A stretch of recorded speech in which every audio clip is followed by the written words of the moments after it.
Welcome to Movie Vault.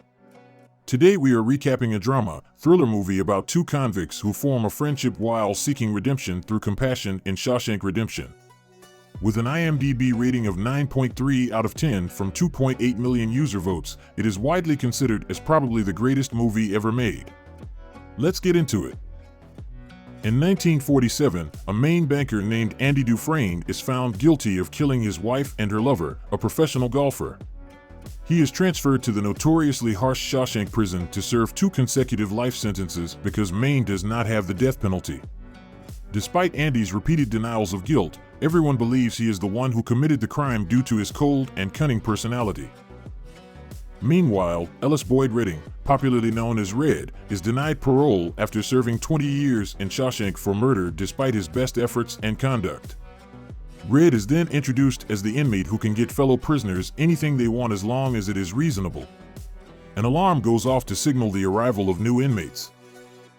On the first night, an overweight newly arrived inmate breaks down and sobs uncontrollably, which allows Haywood to win a bet he made with Red. However, his celebration is short-lived when the chief guard, Byron Hadley, savagely beats up the inmate for refusing to keep quiet when he was asked to. The next morning, the prisoners learned that the inmate died in the infirmary because the prison doctor had been out for the night.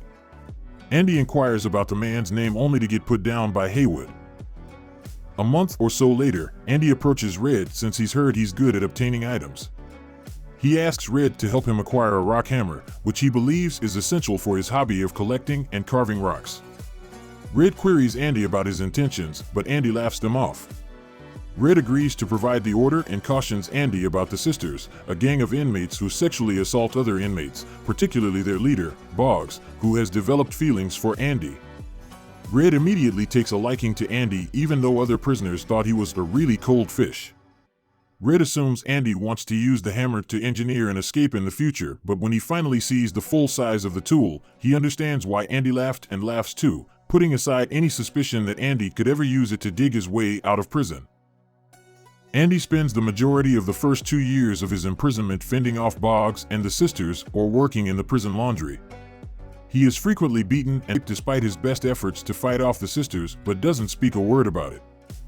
Red uses his connections to get Andy and a couple of their mutual friends placed on a work detail to tar the roof of one of the prison's buildings, during which Andy overhears the chief guard, Hadley, complaining about having to pay taxes for a future inheritance.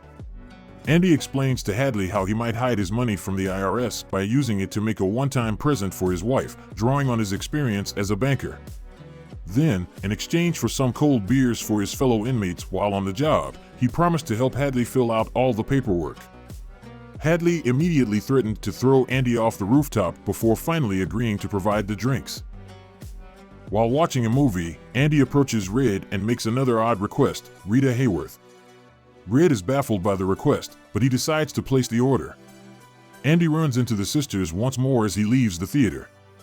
He manages to argue his way out of being assaulted, but was viciously beaten to within an inch of his life, putting him in the infirmary for a month. Boggs is kept in isolation for a week for beating Andy, after which he discovers Hadley and his men waiting for him upon return to his cell.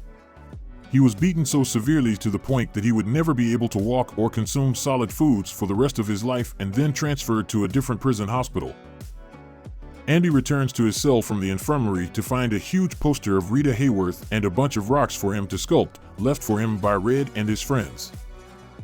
After learning that Andy had assisted Hadley, Warden Samuel Norton conducts an unexpected cell inspection to assess Andy. While the guards are turning the cell upside down looking for contraband, he finds Andy reading his copy of the Bible, and they chat about their favorite verses. The warden leaves after their interaction, almost forgetting to return Andy's Bible. Then he tells Andy that salvation lies within and encourages him to keep reading the Bible. Later, Andy is informed that he will now collaborate with senior prisoner, Brooks Hatlin, in the library. The reason for his relocation becomes clear when a jail officer arrives and requests Andy's financial advice. Andy sets up a temporary workstation and gets to work, giving most jail guards financial advice and assisting them with their tax filings. Andy also sees an opportunity to expand the prison library, so he starts by asking the Maine State Senate for funds by writing them letters every week. Soon afterwards, Brooks loses it and declares that he will kill Haywood in order not to be released on parole.